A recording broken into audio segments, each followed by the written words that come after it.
Petite vidéo qui concerne tout ce qui est location de scouts. Ici, ça fait 2 mois qu'on est en Asie.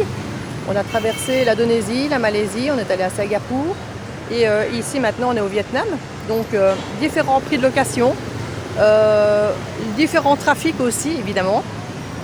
Pour se garer ici au Vietnam, pour rouler ici au Vietnam, il faut quand même être un peu assidu quand même parce qu'ils ont un trafic qui est très dense et une façon de rouler qui est quand même assez dangereuse pour un novice. Alors je dis un novice, mon fils ça fait 2 mois qu'il roule ici en Asie. Avant ça il était totalement novice, donc on peut s'habituer assez vite à ce genre de trafic, de façon de faire. Il faut savoir qu'en Malaisie, en Indonésie, on roule à gauche. Ici on roule à droite au Vietnam, donc il faut se réhabituer à rerouler entre guillemets du bon côté pour nous.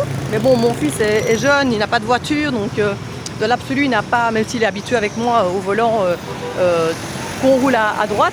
Mais voilà, ici lui il a eu cette habitude très facile de rouler à gauche, que moi ça me perturbait totalement en étant conductrice en Europe. Et il faut savoir qu'ici on a pu, par exemple au Vietnam, c'est la location la moins chère. Ici on arrive dans les petites rues du train, donc je vous fais visiter en même temps la petite rue du train. Là vous avez, hop là, petite rue complètement vierge. Et puis ici vous avez une petite rue beaucoup plus animée.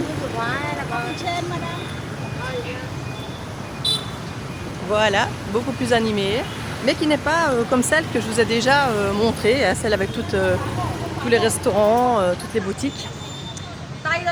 Voilà. Donc je vous disais, pour les locations, ici on a loué au moins cher, on était à 4,50 € ou 5 € par jour pour la location. Il y a d'autres endroits où on n'a pas eu le choix parce qu'il y avait beaucoup moins de possibilités de location, donc on était parfois à 10 ou 11 € pour louer une mobilette. J'ai un permis de conduire, bien sûr. J'avais fait un permis international il y a 10 ans d'ici pour la Thaïlande, et il faut savoir que chez nous le permis international il n'est valable que 3 ans. Donc mon permis international est périmé, mais je n'avais pas moi l'intention de louer une voiture ici, donc je n'ai pas fait renouveler. Et j'avais pris une photo de mon permis belge et j'avais donc mon permis international. Alors mon permis international a servi de temps en temps de caution lors de location, parce que souvent ils demandent le passeport. Moi je suis pas trop fan de donner mon passeport, on l'a donné une fois dans un truc qui avait l'air très officiel, avec une assurance, ce qui est extrêmement rare. Généralement il n'y a pas d'assurance avec la location des véhicules, ce qui veut dire que si vous voulez un véhicule ici et que vous faites un accident ou autre, ben, c'est à vos frais, hein. Tout est à vos frais, et en tant que touriste, souvent, c'est vous qui avez tort, c'est vous qui payez les frais, c'est vous qui... Même si vous êtes dans votre droit. Donc ici, en résumé, on roule donc depuis 2 mois. On a eu plus ou moins 12 locations différentes de petits scooters. On a payé entre 5 et 11 € la location. On a à chaque fois roulé sans permis international, sachant que c'est moi qui ai mon permis international, mais c'est mon fils qui roule.